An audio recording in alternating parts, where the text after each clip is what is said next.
ಪ್ರಾರ್ಥನೆ ಮಾಡೋಣ.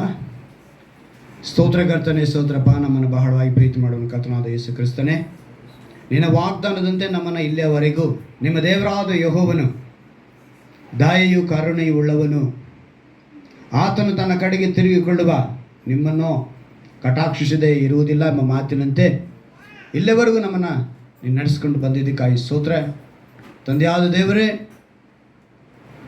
ಸೋತು ಹೋದಂಥ ವಿಶ್ವಾಸಿಗೂ ದಾರಿ ತಪ್ಪಿದ ವಿಶ್ವಾಸಿಗೂ ವಾಗ್ದಾನವನ್ನು ಕೊಟ್ಟು ಪ್ರತಿ ವಾರ ಒಂದೊಂದು ವಾಕ್ಯದಿಂದ ಒಂದೊಂದು ಅಂಶಗಳಿಂದ ನಮ್ಮನ್ನು ಬಲಪಡಿಸಿಕೊಂಡು ಬಂದಿರಿ. ಇನ್ನೂ ಕೂಡ ಈ ಕೊನೆಯ ಆರಾಧನೆಯನ್ನು ನೀನು ವಿಶೇಷವಾದ ವಾಕ್ಯದಿಂದ ನಿಮ್ಮ ದಾಸನ್ನು ಮರೆಸಿ ನಮ್ಮೆಲ್ಲರನ್ನು ಬಲಪಡಿಸಬೇಕೆಂದು ಯೇಸುವಿನ ನಾಮದಲ್ಲಿ ಪ್ರಾರ್ಥಿಸ್ತೇನೆ. ಆಮೆನ್. Hallelujah, hallelujah, hallelujah. ಪ್ರೀತಿಯದವರ ಮಕ್ಕಳೇ,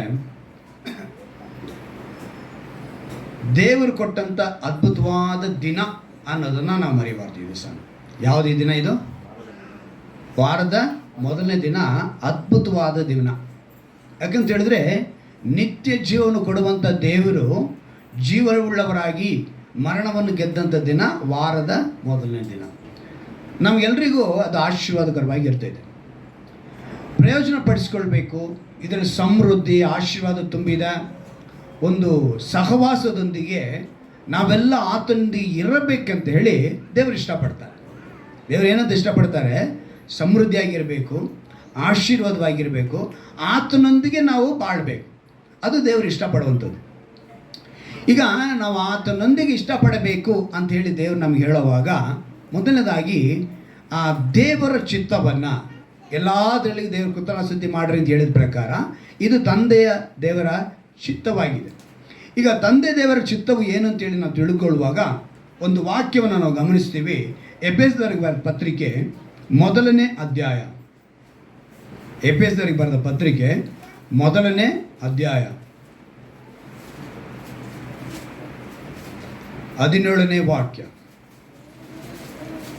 ಎಫೆಸದವರಿಗೆ ಬರೆದ ಪತ್ರಿಕೆ ಮೊದಲನೇ ಅಧ್ಯಾಯ 17ನೇ ವಾಕ್ಯ.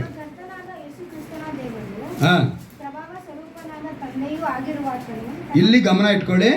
ಯಾವುದನ್ನ ಅಂತ ಹೇಳಿದ್ರೆ, ನಮ್ಮ ಕರ್ತನಾದ ಯೇಸು ಕ್ರಿಸ್ತನ ದೇವರು, ಪ್ರಭಾವ ಸ್ವರೂಪನಾದ ತಂದೆಯೂ ಆಗಿರುವಾತನು. ಇದೇ ಇವತ್ತಿನ ಅಂಶ. ಏನು?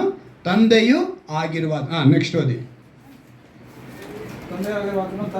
ತನ್ನ ವಿಷಯವಾಗಿ ತಿಳುವಳಿಕೆಯನ್ನು ಕೊಟ್ಟು ಇದುವರೆಗೆ ಗುಪ್ತವಾಗಿದ್ದ ಸತ್ಯಾರ್ಥಗಳನ್ನು ತಿಳುಕೊಳ್ಳುವ ಜ್ಞಾನವುಳ್ಳ ಆತ್ಮವನ್ನು ನಿಮಗೆ ದಯಪಾಲಿಸಬೇಕೆಂದು ಪ್ರಾರ್ಥಿಸುತ್ತೇನೆ. ಈ ಮಾತನ್ನ ಅಪೊಸ್ತಲನಾದ ಪೌಲನು ಎಫೆಸ ಪಟ್ಟಣಕ್ಕೆ ಬರೀತಾ ಇರುವಂಥ ಒಂದು ಲೇಖನ. ಇದು ಒಂದು ಪತ್ರಿಕೆ.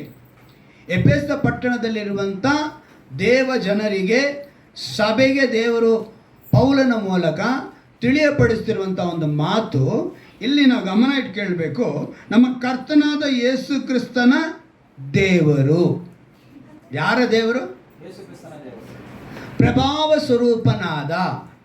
ಎಷ್ಟು ಸ್ಪಷ್ಟವಾಗಿ ತಂದೆ, ಮಗ, ಪವಿತ್ರಾತ್ಮ, ತ್ರಾಏಕ, ಮೂವರು ಒಬ್ಬರೇ, ಒಬ್ಬನೇ ದೇವರು, ಆದರೆ ಮೂರು ಪಾತ್ರಗಳಾಗಿದ್ದರು ಅನ್ನೋದಕ್ಕೆ ಅನೇಕರಿವರು ಅಪೊಸ್ತಲರಾದ ಪೌಲರ ಉಪದೇಶ ಅಂತ ಹೇಳ್ತಾರೆ. ನಾವು ಅಪೊಸ್ತಲರ ಉಪದೇಶ ಅಂತಾರೆ, ಆದರೆ ಅಪೊಸ್ತಲರಾದ ಪೌಲನೇ ಹೇಳ್ತಾ ಇರೋದು, ಅವನ ಮೂಲಕನೇ ದೇವರು ಬರೆಸ್ತಾ ಇರೋದು. ಏನಂತ ಸ್ಪಷ್ಟವಾಗಿ ಬರೆಸ್ತಾ ಇದ್ದಾರೆ ನೋಡಿ. ಯೇಸು ಕ್ರಿಸ್ತನ ದೇವರು, ಪ್ರಭಾವ ಸ್ವರೂಪನಾದ ತಂದೆಯು. ಎಷ್ಟು ಸ್ಪಷ್ಟವಾಗಿ ಆ ತಂದೆಯೂ ಆಗಿರುವ ಆತನು. ಈಗ ತಂದೆ ಅನ್ನೋದು ಇವತ್ತಿನ ಅಂಶ. ಅದಕ್ಕೆ ನಾನು ಇವತ್ತೆಲ್ಲ ಹಾಡುಗಳೆಲ್ಲ ತಂದೆಯ ಕುರಿತೆ ನಾನು ಮಾತನಾಡಿದ್ದು.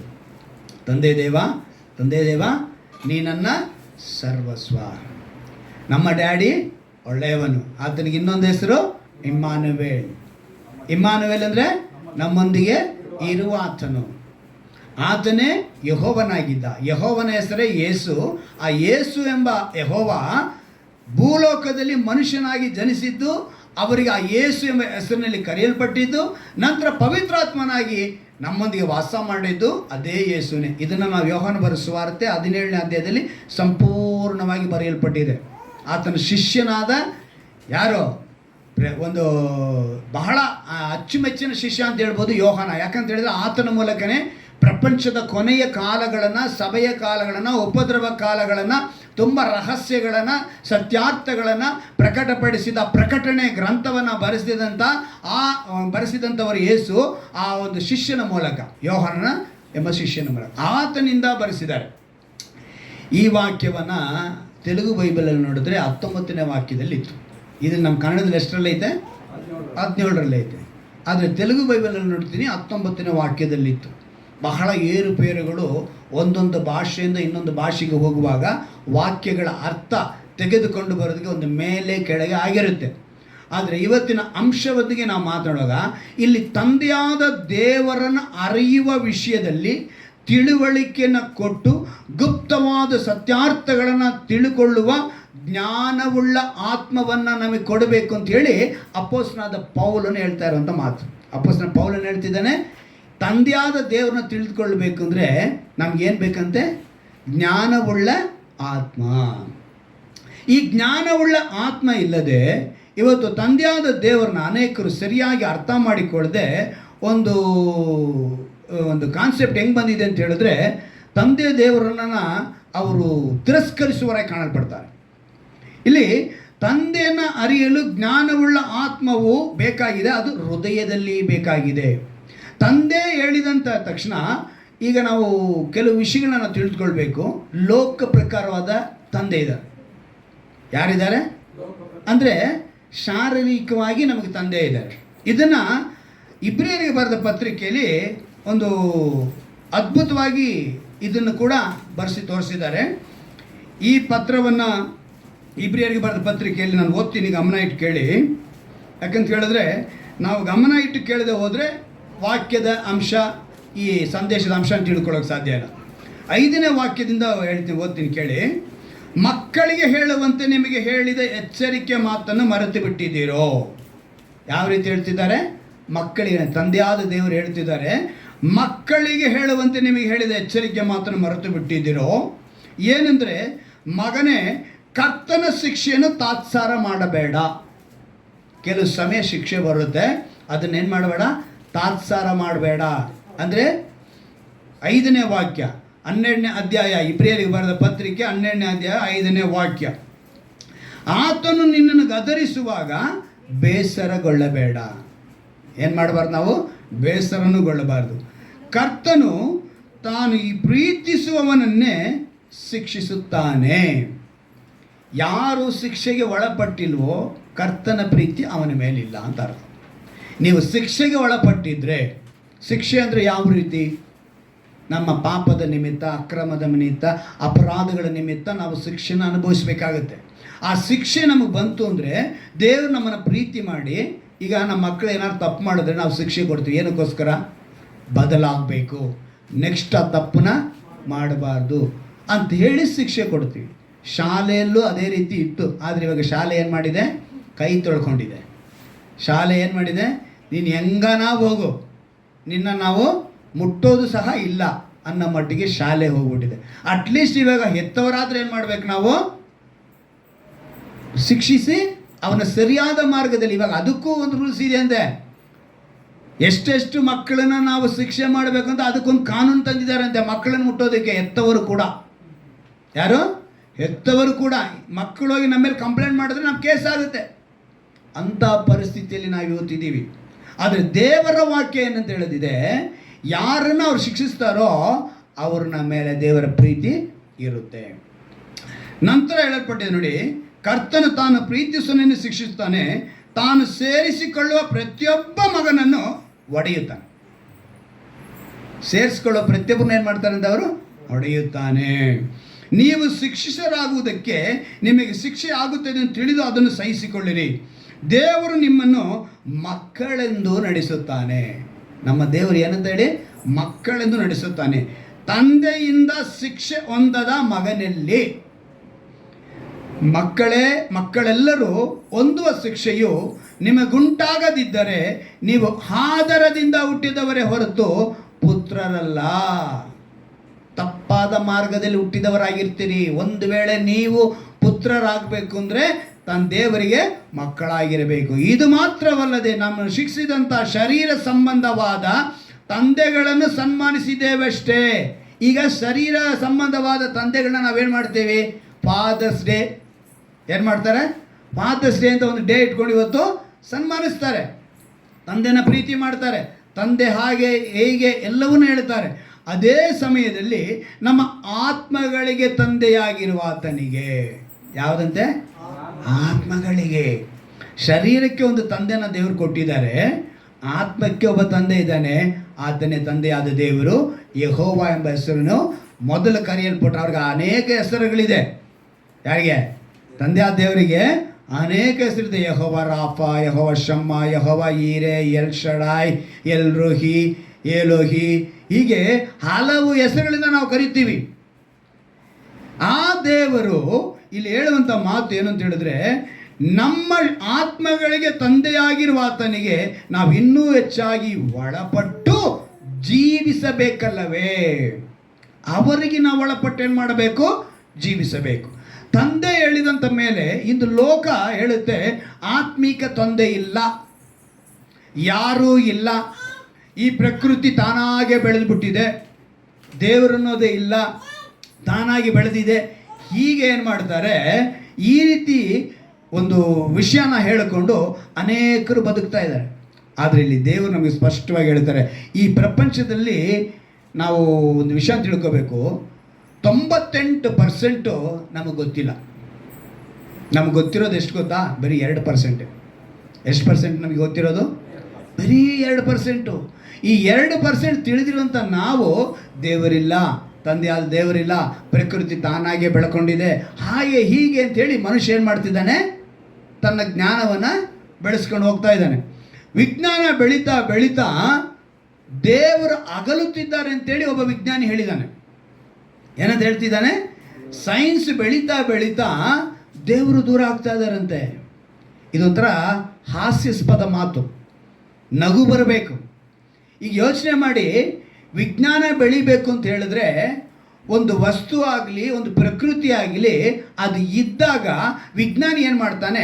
ಅದರ ಮೇಲೆ ಸಂಶೋಧನೆ ಮಾಡ್ತಾನೆ ಹೊರತು ಅವನಿಗೆ ಗೊತ್ತಿಲ್ಲದ ಒಂದು ವಸ್ತು ಮೇಲೆ ಅವನು ಏನೂ ಮಾಡೋಕ್ಕೆ ಸಾಧ್ಯವೇ ಇಲ್ಲ. ಏನೋ ಒಂದು ಪ್ರಕೃತಿ ನೋಡ್ದ, ಏನೋ ಒಂದು ಜೀವನ ನೋಡ್ದ, ಯಾವುದೋ ಒಂದು ವಿಷಯನ ನೋಡಿದ ಮೇಲೆ ಆ ವಿಷಯದ ಮೇಲೆ ಸಂಶೋಧನೆ ಮಾಡ್ತಾನೆ ಹೊರತು ಸೈನ್ಸು ಅಂದರೆ ವಿಜ್ಞಾನಿ ಬೇರೆ ಯಾವುದಿಲ್ಲ. ಅಂದರೆ ಆ ಮೊದಲೇ ಪ್ರಕೃತಿನ ಉಂಟು ಮಾಡಿದವರು ಯಾರು? ನೀನು ನಾನು ಆರಾಧಿಸುವ ಯೇಸು ಕ್ರಿಸ್ತನು. ಹಲ್ಲೆಲೂಯ. ಅವರು ಎಲ್ಲವನ್ನ, ಅಂದರೆ ಸೈನ್ಸ್ ಅಂದಾಗ ನಾವು ಕಾಣಬೇಕು, ನಮ್ಮ ಮುಂದೆ ಕಾಣ್ತಾ ಇರುವಂಥ ವಿಷಯವನ್ನು ಸಂಶೋಧನೆ ಮಾಡುವ ಕೆಲಸ ವಿಜ್ಞಾನಿ. ಆದರೆ ಇದನ್ನು ಉಂಟು ಮಾಡಿರೋ ದೇವರೊಬ್ಬನಿದ್ದಾನೆ ಅನ್ನೋದನ್ನು ಇವತ್ತು ಜ್ಞಾನಿ ಮರೆತು ಹೋಗಿದ್ದಾನೆ. ಯೋಬನ ಒಂದು ವಿಷಯನ ನಮಗೆ ಅದ್ಭುತವಾಗಿ ಹೇಳ್ತಾನೆ. ಯೋಬನ ಪುಸ್ತಕ 28ನೇ ಅಧ್ಯಾಯ ತೆಗೆದುಕೊಳ್ಳಿ.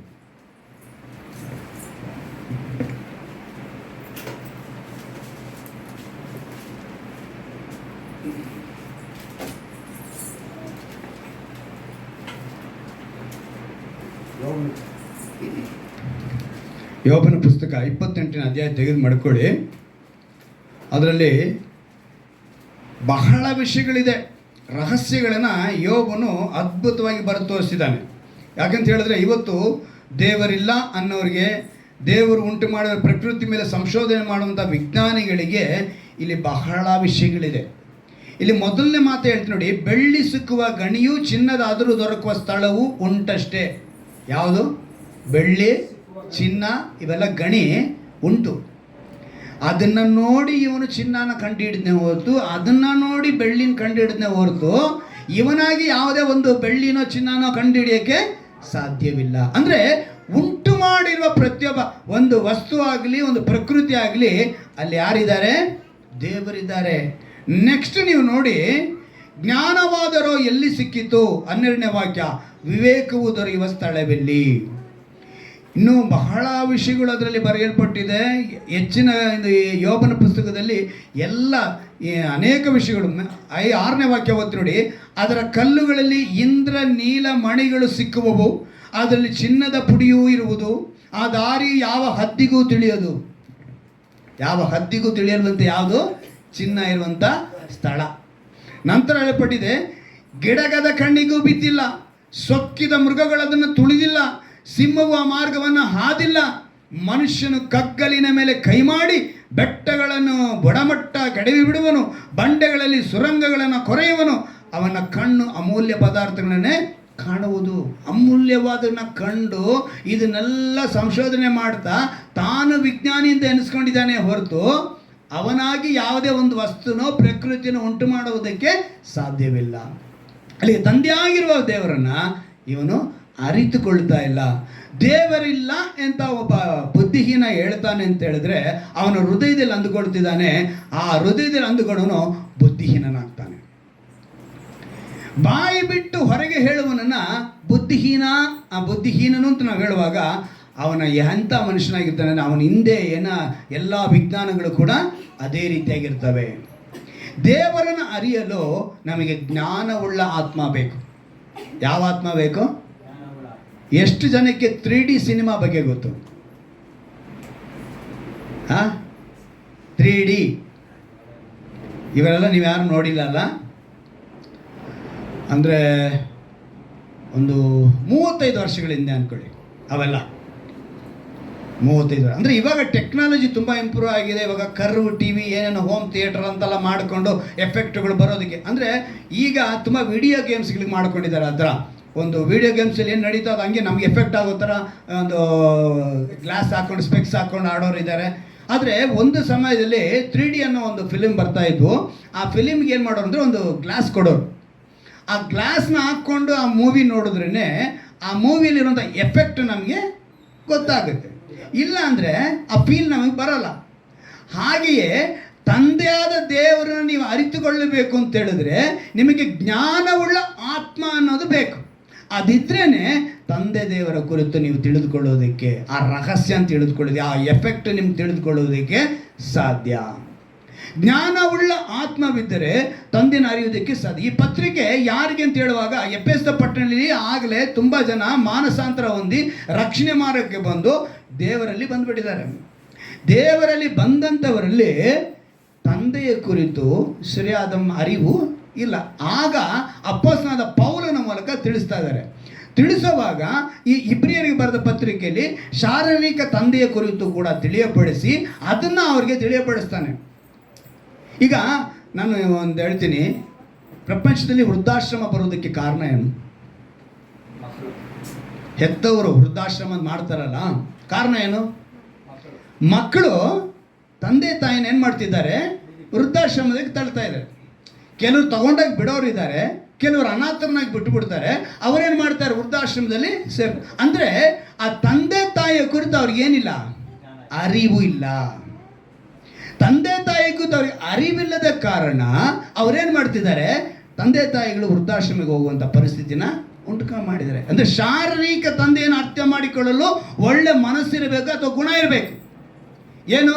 ನನ್ನ ಹೆಗಲ ಮೇಲೆ ಹೊತ್ಕೊಂಡು ನಡೆದಂಥ ನನ್ನ ತಂದೆ, ಆತನ ಎದೆ ಮೇಲೆ ನಾನು ಮಲಗಿ ನಿದ್ದೆ ಮಾಡಿದ್ನಲ್ಲಪ್ಪ, ಎದೆ ಮೇಲೆ ಒದ್ನಲ್ಲ, ಈ ರೀತಿಯಾಗಿ ಅವನ ಕೈಗಳಲ್ಲಿ ಬೆಳೆದ್ನಲ್ಲಪ್ಪ, ನನಗೆ ಎಷ್ಟು ನಾನು ಕೇಳಿದ್ನಲ್ಲ, ನಾನು ಅವನ ಕಾಲುಗಳಿಗೆ ನಾನು ಜೊತೆಯಾಗಿದ್ನಲ್ಲಪ್ಪ, ನನ್ನ ಕಾಲುಗಳು ನಡಿಬೇಕು ಅಂದರೆ. ಯಾವ ಶರೀರವು ನನಗಾಗಿ ದುಡಿದು ಎಷ್ಟು ಕಷ್ಟಪಟ್ಟು ನಮಗೋಸ್ಕರ ಏನೇನು ಮಾಡ್ತು, ನಾವು ಇವತ್ತು ವಿದ್ಯಾವಂತರಾಗಿರೋದಕ್ಕೆ, ನಾವು ಈ ಒಂದು ಸ್ಥಾನಕ್ಕೆ ಬರೋದಕ್ಕೆ ನಮ್ಗೆ ಏನು ಮಾಡ್ತು ಈ ತಂದೆ? ಶಾರೀರಿಕವಾದ ತಂದೆಯ ಕುರಿತು ಅವನು ನೆನೆಸಿದರೆ ಯಾರು ಏನು ಮಾಡಲ್ಲ? ವೃದ್ಧಾಶ್ರಮಕ್ಕೆ. ಇವತ್ತು ತುಂಬ ಕೇಸ್ಗಳಲ್ಲಿ ಅಣ್ಣ ತಮ್ಮಂದ್ರಲ್ಲಿ ನಾನು ನೋಡಿದ್ದೀನಿ, ಕಣ್ಣಾರ ಕಂಡಿದ್ದೀನಿ ಕೋರ್ಟ್ಗಳಲ್ಲಿ. ಏನು ಗೊತ್ತಾ? ನನ್ನ ಮನೇಲಿ ನಮ್ಮ ಅಪ್ಪನ 1 ತಿಂಗಳು ಇಟ್ಕೊಂಡಿದ್ದೀನಿ ರೀ. 2ನೇ ತಿಂಗಳು ಇವನ ಲೆಕ್ಕ, 3ನೇ ತಿಂಗಳು ಅವನ ಲೆಕ್ಕ. ಆದರೆ ಇವರಿಬ್ಬರು ಏನು ಮಾಡ್ತಿದ್ದಾರೆ? ನೋಡ್ಕೊಳ್ಳೋದೇ ಇಲ್ಲ, ಬರೀ ನನ್ನ ತಲೆ ಕಟ್ತಾರೆ ಅಪ್ಪನ ಅಂಥೇಳಿ ಕೇಸು. ಅದಕ್ಕೆ ಕೋರ್ಟ್ಗೆ ಬಂದವ್ರೆ. ಇಂಥ ಮಕ್ಕಳು ಕೂಡ ಈ ಕಾಲದಲ್ಲಿ ಇದ್ದಾರೆ. ಇಲ್ಲಿ ನಾವು ಚೆನ್ನಾಗಿ ಗಮನಿಸಬೇಕು.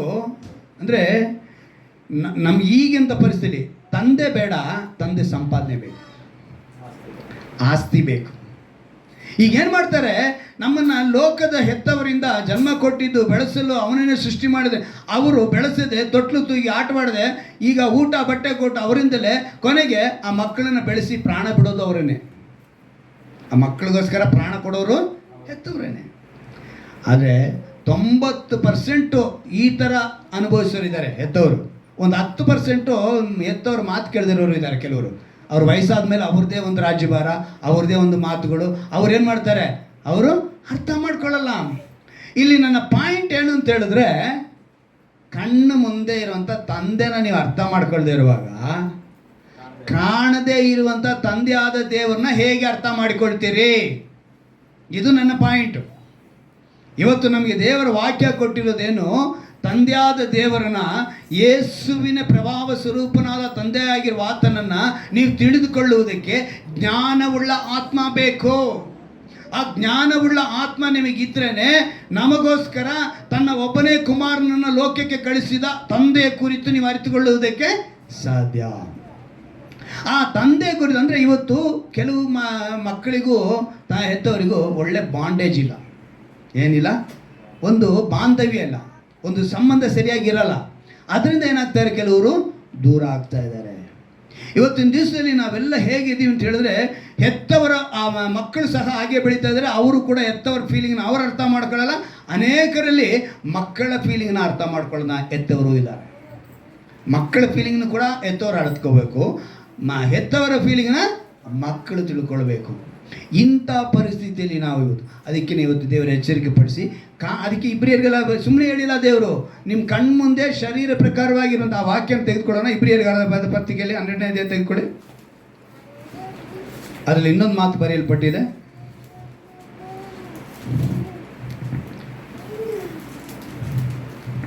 ಹತ್ತನೇ ವಾಕ್ಯ ಓದ್ತೀನಿ ನೋಡಿ.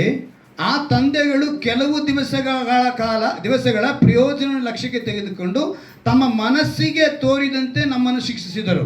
ಏನಂತೆ?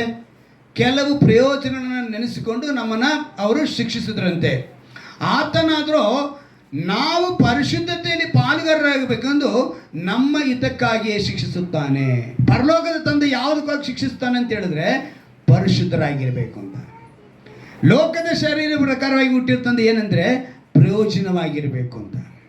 ಸೊ ದೇವರು ನಮ್ಮನ್ನು ನೆಕ್ಸ್ಟ್ ನೋಡಿ 11ನೇ ವಾಕ್ಯ, ಯಾವ ಶಿಕ್ಷೆಯಾದರೂ ತತ್ಕಾಲಕ್ಕೆ ಸಂತೋಷಕರವಾಗಿ ತೋಚದೆ ದುಃಖಕರವಾಗಿ ತೋಚುತ್ತದೆ. ಆದರೂ ತರುವಾಯ ಅದು ಶಿಕ್ಷೆ ಹೊಂದಿದವರಿಗೆ ನೀತಿ ಎಂಬ ಫಲವನ್ನು, ಏನಂತೆ, ನೀತಿ ಎಂಬ ಫಲವನ್ನು ಕೊಟ್ಟು. ಒಂದು ಅದ್ಭುತವಾಗಿ ಮಾತನ್ನು ಬರೆಸಿದ್ದಾರೆ. ಈ ವಾಕ್ಯಗಳನ್ನ ನೀವು ಓದ್ತಾರೆ, ಮನಸ್ಸಿಗೆ ಸಮಾಧಾನವನ್ನು ಉಂಟು ಮಾಡುತ್ತದೆ. ಏನು ಉಂಟು ಮಾಡುತ್ತದು?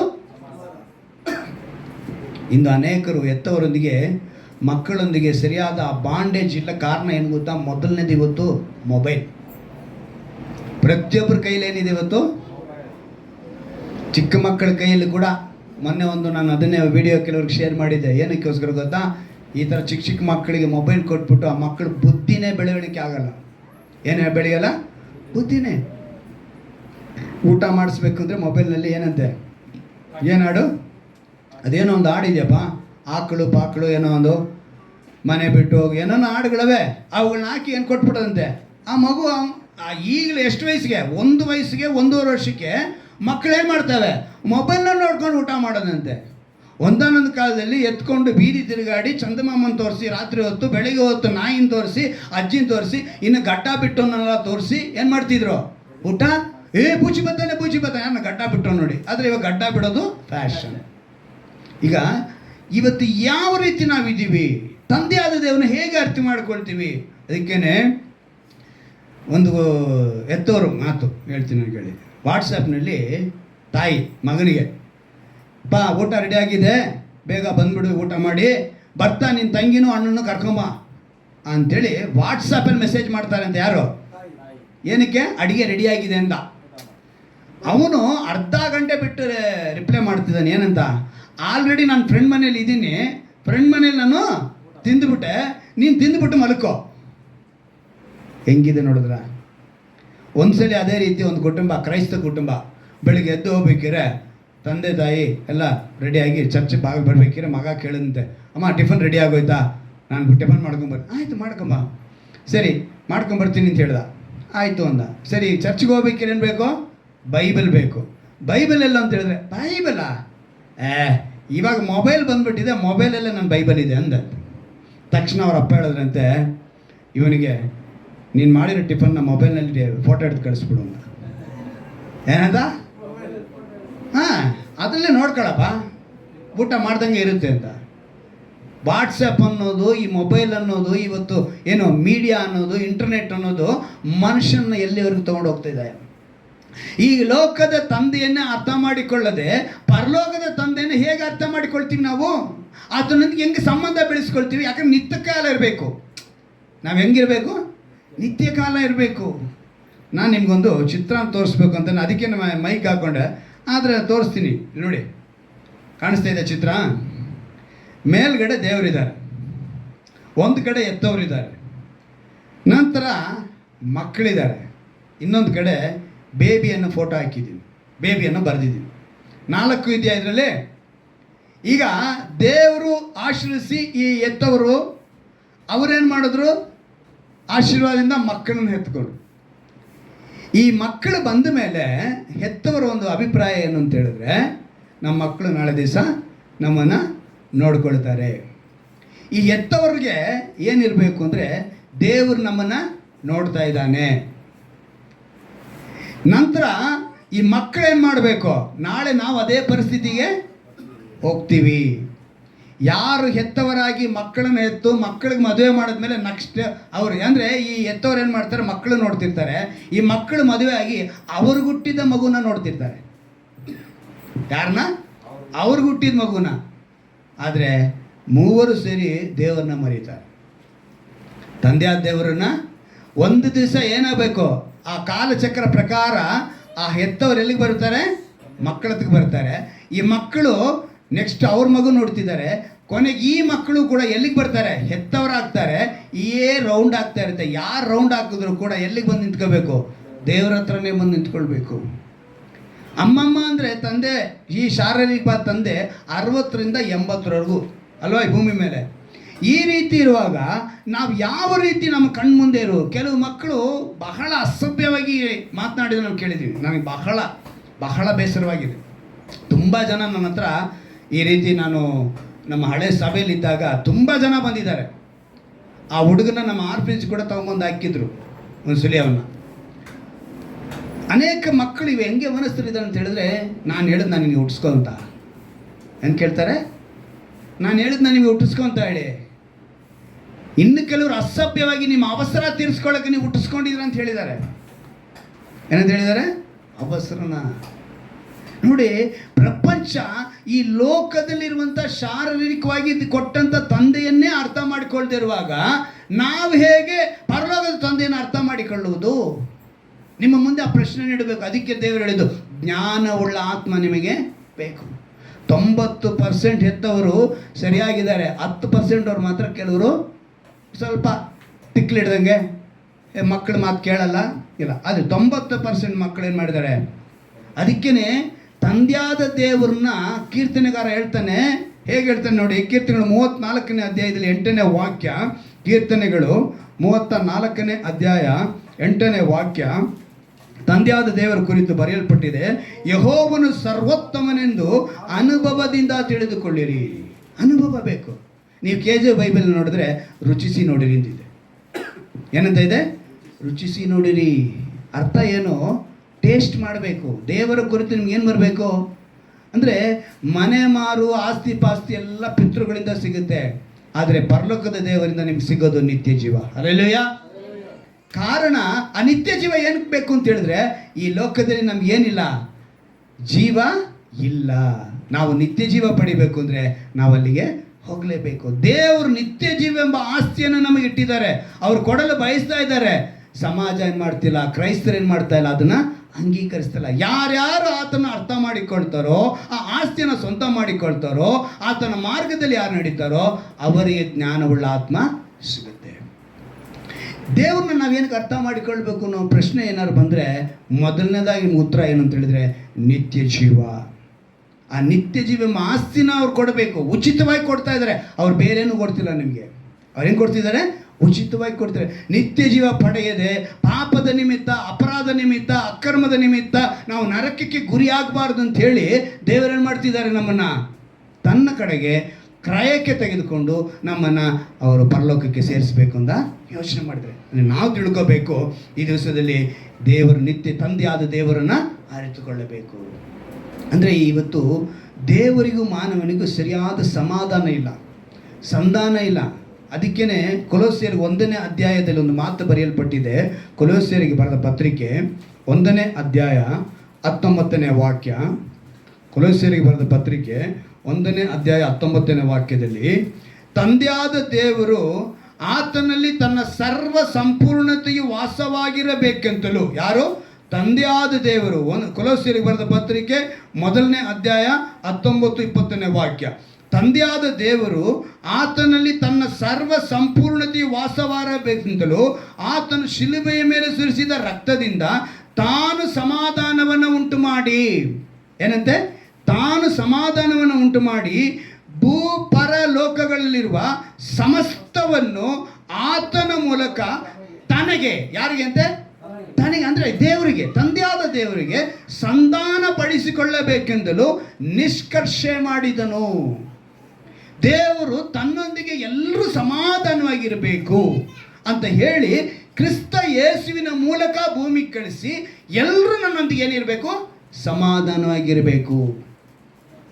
ಇಲ್ಲಿರೋಂಥ ಎಲ್ಲ ದಂಪತಿಗಳಲ್ಲಿ ಒಂದು ಮಾತು, ದಂಪತಿಗಳಲ್ಲಿ ಎಷ್ಟು ಜನ ನನ್ನ ಗಂಡನ ಸರಿಯಾಗಿ ಅರ್ಥ ಮಾಡ್ಕೊಂಡಿದ್ದೀನಿ, ನನ್ನ ಹೆಂಡ್ತಿನ ಸರಿಯಾಗಿ ಅರ್ಥ ಮಾಡ್ಕೊಂಡು ಅಂತ ಹೇಳೋರು ಕೈ ಎತ್ತರಿ.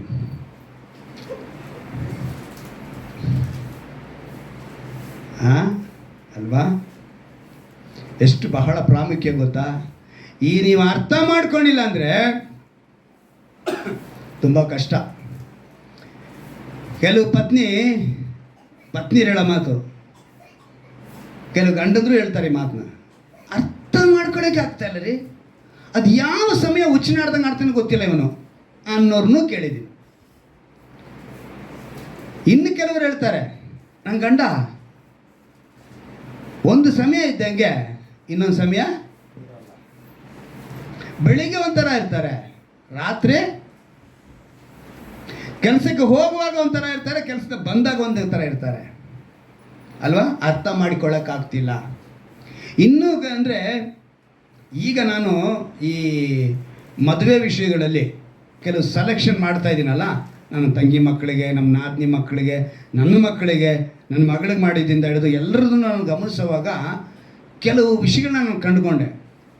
ಸಾಮಾನ್ಯವಾಗಿ ಗಂಡು ಮಕ್ಕಳು ಕೇಳೋದು ಸ್ವಲ್ಪ ತೆಳ್ಳಿಗೆ ಬೆಳ್ಳಿಗೆ ಸಂಪಾದನೆ ಮಾಡೋರಿದ್ರೆ ಸಾಕು, ಇಷ್ಟೇ ಹೇಳ್ತಿದ್ದಾರೆ. ಆದರೆ ಹೆಣ್ಮಕ್ಳ ಲಿಸ್ಟ್ ಇಷ್ಟು ಉದ್ದ ಇದೆ. ಫಸ್ಟ್ ಸ್ವಂತ ಮನೆ ಇದೆಯಾ ಅಂತ ಕೇಳ್ತಿದ್ದಾರೆ. ಏನು ಕೇಳ್ತಿದ್ದಾರೆ? ಹೆಣ್ಮಕ್ಳು ಕಡೆಯವರು ಸ್ವಂತ ಮನೆ ಇದೆಯಾ ಅಂತ ಕೇಳ್ತಿದ್ದಾರೆ.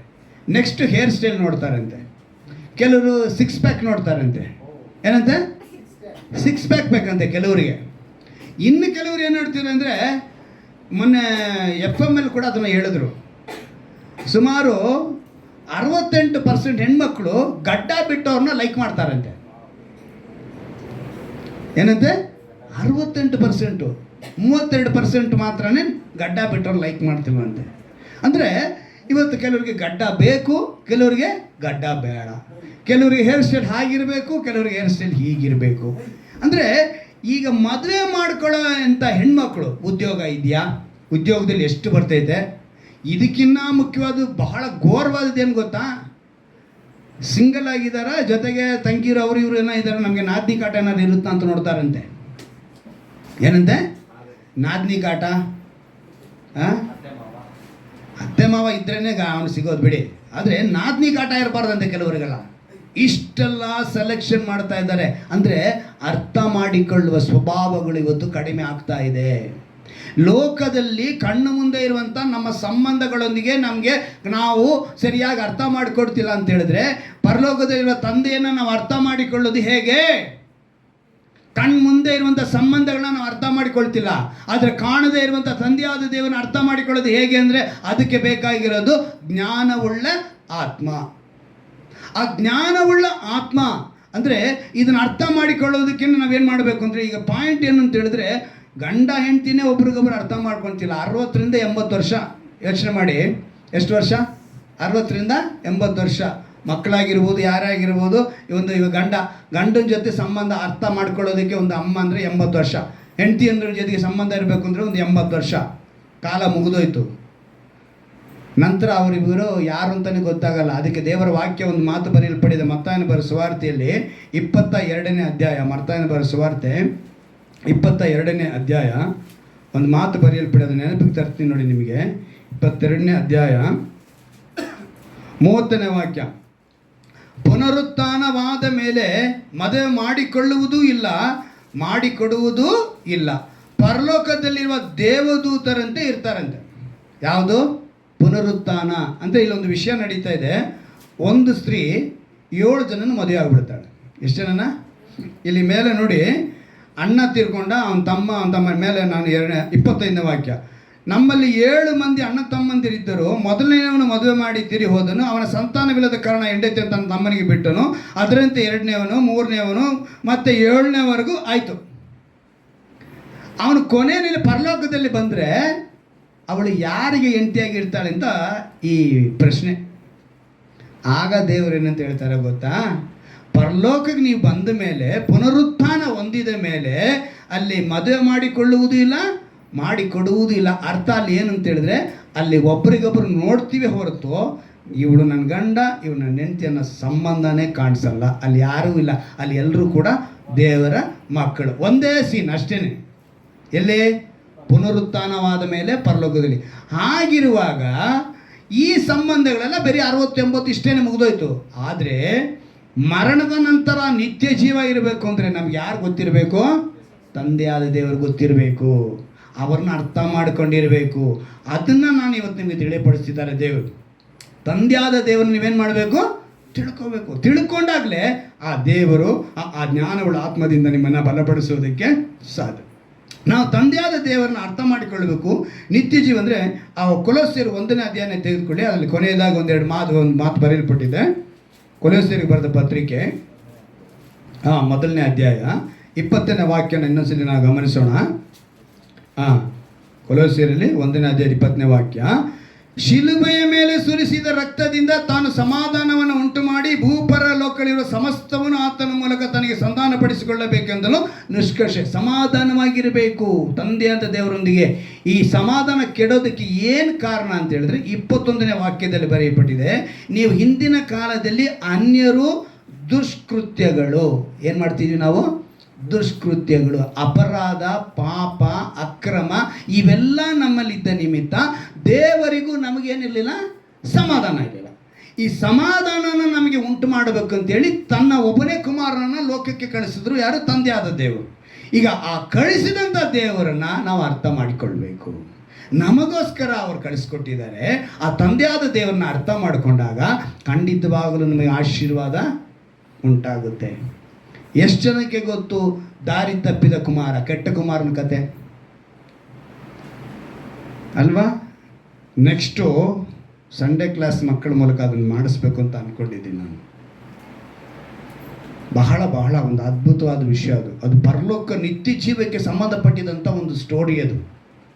ನೀವು ಅದರಲ್ಲಿ ಒಂದು ವಾಕ್ಯನ ನಿಮಗೆ ತೋರಿಸ್ತೀನಿ, ಯಾಕಂತೇಳಿ ಅದು ಪರಲೋಕಕ್ಕೆ ಸಂಬಂಧಪಟ್ಟಿದ್ದು ಅನ್ನೋದಕ್ಕೆ ನಾನು ನಿಮ್ಗೆ ಹೇಳ್ತಾ ಇದ್ದೀನಿ. ಲೂಕನ ಬರೆದ ಸುವಾರ್ತೆ 15ನೇ ಅಧ್ಯಾಯ 21ನೇ ವಾಕ್ಯ. ಲೂಕನ ಬರೆದ ಸುವಾರ್ತೆ 15ನೇ ಅಧ್ಯಾಯ 21ನೇ ವಾಕ್ಯ. ಯಾರಂತೆ? ಮಗನು ಅವನಿಗೆ ಅಪ್ಪ, ಪರಲೋಕಕ್ಕೆ ವಿರೋಧವಾಗಿಯೂ ನಿನ್ನ ಮುಂದೆಯೂ ಪಾಪ ಮಾಡಿದ್ದೇನೆ. ಯಾವುದಕ್ಕೆ ಅಂತ ಹೇಳ್ತಿದ್ದಾನೆ? ಪರಲೋಕಕ್ಕೆ. ಇಲ್ಲಿ ಕೆಟ್ಟ ಕುಮಾರನ ಸ್ಟೋರಿಯಲ್ಲಿ ತನ್ನ ತಂದೆ ಬಳಿ ಅವನು ನನಗೆ ಆಸ್ತಿನ ಪಾಲು ಮಾಡಿಕೊಡು ಅಂತೇಳಿ ಆ ಆಸ್ತಿನೆಲ್ಲ ತಗೊಂಡು ಹೋಗಿ ಅವನು ಲೋಕ ಪ್ರಕಾರವಾಗಿ ಚೆನ್ನಾಗಿ ಏನು ಮಾಡ್ದ? ಹಾಳು ಮಾಡಿ ಅದನ್ನು ಎಲ್ಲ ಕಳ್ಕೊಂಡ ಮೇಲೆ ಹಂದಿ ಮೇಯಿಸೋನ ಹತ್ರ ಬಂದು ಹಂದಿಗಾಕ ಊಟನಾರು ತಿನ್ಬೋದಾ ಅನ್ನೋ ಪರಿಸ್ಥಿತಿಗೆ ಬಂದು ಅಲ್ಲಿ ಬಂದು ಯೋಚನೆ ಮಾಡ್ತಾನೆ, ನನ್ನ ತಂದೆ ಮನೆ ಹೇಗಿತ್ತು, ಎಷ್ಟು ಜನಕ್ಕೆ ಎಷ್ಟು ಆಳುಗಳಿಗೆ ನನ್ನ ತಂದೆ ಊಟ ಹಾಕ್ತಿದ್ರು. ಇವತ್ತಾದರೂ ನಾನು ಒಂದೊತ್ತು ಊಟಕ್ಕೆ ಹಂದಿಗೆ ಹಾಕೋದನ್ನಾದ್ರೂ ನಾನು ತಿನ್ಬೋದಲ್ಲ ಅಂತೇಳಿ ಬಂದಿದ್ದೀನಿ ಅಂತೇಳಿ ಆಗ ಪಶ್ಚಾತ್ತಾಪ ಪಡ್ತಾನೆ. ಇದೇ ಸ್ಟೋರಿ ಅದರಲ್ಲಿ ಇರೋದು, ಕೆಟ್ಟ ಕುಮಾರನ ಸ್ಟೋರಿ. ಆದರೆ ಅವನ ಮೂಲಕ ಏನು ಬರೆಸ್ತಿದ್ದಾರೆ ದೇವರು? ಪರಲೋಕಕ್ಕೆ ವಿರೋಧವಾಗಿ. ಯಾವುದಕ್ಕೆ ವಿರೋಧವಾಗಿ ಅಂದರೆ ಅರ್ಥ, ಇವತ್ತು ಮನುಷ್ಯ ದೇವರು ತನ್ನ ಒಬ್ಬನೇ ಕುಮಾರನನ್ನು ಕೊಟ್ಟು ಭೂಮಿ ಮೇಲೆ ನೀವು ಆಶೀರ್ವಾದವಾಗಿರಿ ಅಂತ ಹೇಳಿದ್ರೆ, ಅವರನ್ನು ಬಿಟ್ಟು ಲೋಕದ ಐಶ್ವರ್ಯಗಳ ಕಡೆ, ಲೋಕದ ಭೋಗಗಳ ಕಡೆ ಹೋಗಿ ಮನುಷ್ಯ ಬಿದ್ದು ಹಂದಿ ತಿನ್ನೋದಕ್ಕೆ ಹೋದ್ನಲ್ಲ, ಅವನ ಥರ ಇವನು ಹೋಗಿ ತಿಂದ್ಕೊಂಡು ಅಯ್ಯಯ್ಯೋ ಇವಾಗ ನನ್ನ ತಂದೆ ಮನೆ ನೋಡ್ತೀನಿ ಅಂತ ಹೇಳ್ತಿದ್ದಾನೆ. ಅಲ್ಲಿ ಬಂದು ಹೇಳ್ತಾನೆ ಏನಂತೆ, ನಾನು ಇವಾಗ ಯೇಸು ಹತ್ರ ಹೋದರೆ ಚೆನ್ನಾಗಿರ್ತಲ್ಲ. ಇದನ್ನು ತಿಳಿದು ನೀನು ಯಾವಾಗ, ಅದಕ್ಕೆ ಈ ತಿಂಗಳಿನ ವಾಗ್ದಾನ ನಾನು ಬಹಳ ದೇವರನ್ನು ಸ್ತುತಿಸಿದೆ. ನಿಮ್ಮ ದೇವರಾದ ಯೆಹೋವನು ದಯೆಯು ಕನಿಕರವೂ ಉಳ್ಳವನು, ಆತನು ತನ್ನ ಕಡೆಗೆ ತಿರುಗಿಕೊಳ್ಳುವ, ನಿಮ್ಮನ್ನು ಕಟಾಕ್ಷಿಸದೆ. ಏನಕ್ಕಪ್ಪ ಈ ತಿಂಗಳು ವಾಗ್ದಾನ ಕೊಟ್ಟರು ಅಂತೇಳಿ ಯೋಚನೆ ಮಾಡಿದಾಗ ಅವ್ರು ಹೇಳ್ತಾರೆ, ನನ್ನನ್ನು ಅರಿತುಕೊಳ್ಳಬೇಕು. ನಾನು ಅವ್ರಿಗೋಸ್ಕರ ನಾನು ಒಬ್ಬನೇ ಕುಮಾರನನ್ನು ಕೊಟ್ಟನಲ್ಲ, ಶಿಲುಬೆ ಮೇಲೆ ಜಡಿಯಲ್ಪಟ್ಟನಲ್ಲ, 3 ದಿವಸಗಳ ಕಾಲ ಭೂಮಿಯಲ್ಲಿ ಏನಾಗಿದ್ರು ಅವರು? ಭೂಮಿ ಒಳಗಡೆ ಹೂಣಲ್ಪಟ್ಟಿದ್ರು. ಜೀವಂತವಾಗಿ ಎಬ್ಬರಿಸಿದ್ದೀನಿ. ಇವರೆಲ್ಲರನ್ನೂ ಎಲ್ಲಿ ಕರ್ಕೊಂಬರ್ಬೇಕು? ಪರಲೋಕಕ್ಕೆ ಕರ್ಕೊಂಬರ್ಬೇಕು. ಯೇಸುವಿನ ಮೂಲಕ ನಿತ್ಯ ಜೀವನ ಪಡಿಬೇಕು ಅನ್ನೋದೇ ತಂದೆಯಾದ ದೇವರ ಒಂದು ಆಸೆ. ಆ ತಂದೆಯಾದ ದೇವರನ್ನು ಅರ್ಥ ಮಾಡಿಕೊಳ್ಳೋದಕ್ಕೆ ನಮಗೆ ಜ್ಞಾನವುಳ್ಳ ಆತ್ಮ ಬೇಕು. ಆ ಜ್ಞಾನವುಳ್ಳ ಆತ್ಮ ಏನಕ್ಕೆ ಅಂತ ಹೇಳಿದ್ರೆ, ತಂದೆಯಾದ ದೇವರಿಗೂ ನಮಗೇನಿರಬೇಕು? ಸಮಾಧಾನ ಇರಬೇಕು. ಆ ಸಮಾಧಾನ ಇರಬೇಕು ಅಂತ ಹೇಳಿದ್ರೆ ನಾವು ದುಷ್ಕೃತ್ಯಗಳನ್ನ ಬಿಟ್ಟು ಯೇಸುವಿನ ಬಳಿ ಒಪ್ಪಿಸಿಕೊಡಬೇಕು, ಪರಿಶುದ್ಧರಾಗಬೇಕು. ಪರಿಶುದ್ಧರಾದಾಗ ಇಲ್ಲಿ ನೋಡಿ, ಒಂದು ಅದ್ಭುತವಾದ ಮಾತು ಬರೆಯಲ್ಪಟ್ಟಿದೆ.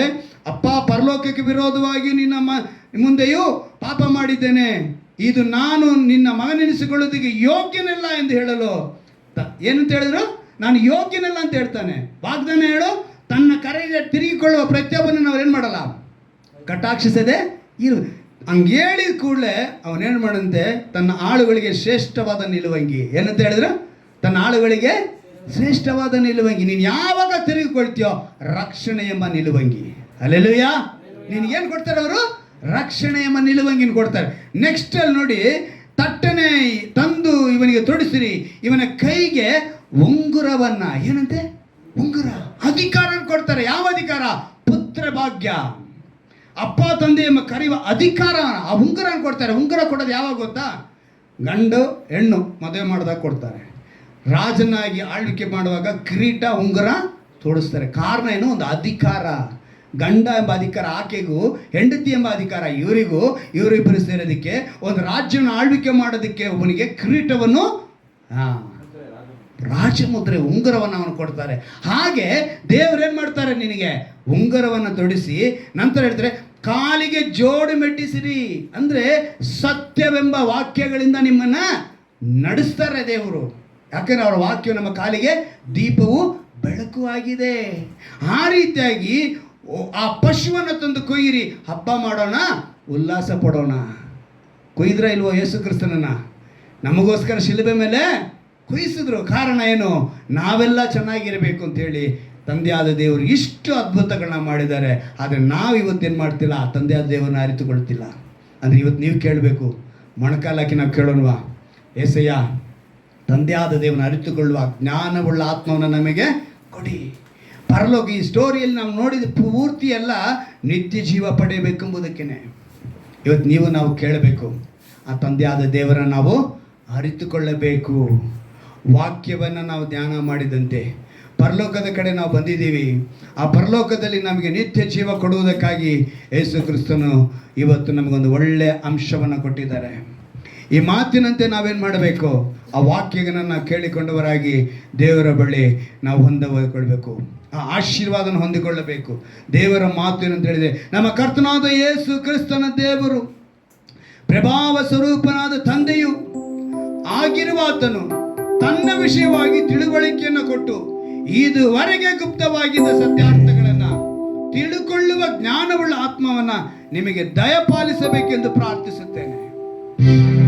ಮನೋನೇತ್ರಗಳು ಬೆಳಗಿಸುವಂತೆ, ಮನೋನೇತ್ರಗಳು ತೆರೆಯಪಡುವಂತೆ ಜ್ಞಾನವುಳ್ಳ ಆತ್ಮವನ್ನು ನಮಗೆ ಬೇಕು ಅಂತೇಳಿ. ನಾವು ಇಂದಿನ ಕಾಲದಲ್ಲಿ ದುಷ್ಕೃತ್ಯಗಳನ್ನು ಮಾಡುವರಾಗಿದ್ದೀರಿ. ದೇವರೊಂದಿಗೆ ಒಂದು ಸಮಾಧಾನವಿರಲಿಲ್ಲ. ಆದ್ರೆ ಈಗಲಾದ್ರೂ ಕರ್ತನಾದ ಯೇಸು ಕ್ರಿಸ್ತನು ನಮಗೋಸ್ಕರ ಕಲ್ವಾರಿ ಶಿಲುಬೆ ಮೇಲೆ ಜಡಿಯಲ್ಪಟ್ಟವರಾಗಿ ಒಂದು ಪಶು ಕೊಯ್ಯಲ್ಪಡಿತು. ಕಾರಣ ದಾರಿ ತಪ್ಪಿದ ಕುಮಾರನು ತಂದೆಯ ಕಡೆ ಬಂದಿದ ತಕ್ಷಣ ಶ್ರೇಷ್ಠ ನಿಲುವಂಗಿಯನ್ನು ತೊಡಿಸಿ ಉಂಗುರವನ್ನು ಅವನಿಗೆ ತೊಡಿಸಿ ಅವನಿಗೆ ಮೆಟ್ಟು ಸತ್ಯ ವಾಕ್ಯವೆಂಬ ಎಲ್ಲವನ್ನ ಕೊಟ್ಟು ಅವನನ್ನು ಹೇಗೆ ತನ್ನ ಬಳಿ ಸೇರಿಸಿಕೊಂಡನೋ, ಪರಲೋಕಕ್ಕೆ ಸೇರಿಸಿಕೊಂಡನೋ. ಆ ಮಗನು ಹೇಳಿದ ಮಾತು ಕೂಡ, ಅಪ್ಪ ನಿನಗೆ ವಿರೋಧವಾಗಿಯೂ ಪರಲೋಕಕ್ಕೆ ವಿರೋಧವಾಗಿ ನಾನು ಪಾಪ ಮಾಡಿದ್ದೇನೆ ಎಂದು ಹೇಳೋದಕ್ಕೆ ಕಾರಣ ಆ ನಿತ್ಯ ಜೀವ ಪಡೆಯಬೇಕೆಂದು. ಇವತ್ತು ನೀನು ನಾನು ಕೇಳಬೇಕು, ಅಪ್ಪ ತಂದೆ ಪುತ್ರ ಭಾಗ್ಯವನ್ನು ಕೊಟ್ಟಿದ್ಯಾ ಆ ನಿತ್ಯ ಜೀವ ಪಡೆಯುವುದಕ್ಕೆ. ಇವತ್ತು ಅಜ್ಞಾನವುಳ್ಳ ಆತ್ಮವನ್ನ ನಾನು ನೀನು ಸಮಾಧಾನ ಆಗಿರುವಂತೆ ಕೃಪೆ ಮಾಡು ಎಂದು ಹೇಳಿ ಯಾರ್ಯಾರು ಬೇಡಿಕೊಳ್ಳುತ್ತಿದ್ದಾರೋ ಅವರೆಲ್ಲರಿಗೂ ಕೂಡ ಕರ್ತನೆ ಈ ವಾಕ್ಯದ ಅಂಶದ ಈ ಒಂದು ವಾಕ್ಯದ ಸಾರಾಂಶಗಳಿಂದ ಇವರೆಲ್ಲರನ್ನು ನಿನ್ನ ವಿಷಯವಾಗಿ ತಿಳುಕೊಂಡವರಾಗಿ ಪ್ರಭಾವ ಸ್ವರೂಪನಾದ ತಂದೆಯ ವಿಷಯವಾಗಿ ಎಲ್ಲರ ಅರಿತುಕೊಳ್ಳುವಂತ ಅಜ್ಞಾನವುಳ್ಳ ಆತ್ಮವನ್ನ ದಯಪಾಲಿಸುವುದು ನಾನು ಬೇಡುತ್ತೇನೆ ಕರ್ತನೆ. ಅದು ಎಫೆಸ ಪಟ್ಟಣಕ್ಕೆ ಅಪೊಸ್ತಲನಾದ ಪೌಲನ ಮೂಲಕ ನೀನು ಬರೆಸಿದಂತೆ ಇವತ್ತು ನಾನು ಇವರಿಗೆ ಬೇಡಿಕೊಳ್ಳುತ್ತಿದ್ದೇನೆಪ್ಪ, ಇವರೆಲ್ಲಿಗೆ ಜ್ಞಾನವುಳ್ಳ ಆತ್ಮ ಕೊಡು. ತಂದೆ ಆಗಿರುವ ನಮ್ಮ ಕರ್ತನಾದ ಯೇಸು ಕ್ರಿಸ್ತನ ಅರಿತುಕೊಳ್ಳುವಂತೆ ಕೃಪೆ ಮಾಡು. ನಿಮ್ಮ ನಾಮ ಮಾತ್ರ ಮಹಿಮೆ. ಈ ವಾಕ್ಯವನ್ನು ಕೇಳುವಂತ ಯಾರೇ ಆಗಿದ್ದರು, ಯಾವುದೇ ಸಮಯದಲ್ಲಿ ಇದ್ದರೂ ಕೂಡ ಕರ್ತನೆ ನಿಜವಾಗಲೂ ಅರಿತುಕೊಳ್ಳುವಂತ ಜ್ಞಾನವುಳ್ಳವು ಆ ಆತ್ಮನ ಕೊಟ್ಟು ಎಲ್ಲರನ್ನ ಬಲಪಡಿಸು. ನಮ್ಮ ರಕ್ಷಕನು ವಿಮೋಚಕನಾಗಿರುವ ಯೇಸು ಕ್ರಿಸ್ತನ ನಾಮದಲ್ಲಿ ಪ್ರಾರ್ಥಿಸಿ ಬೇಡಿ ಒಂದು ಜೀವನ ತಂದೆ.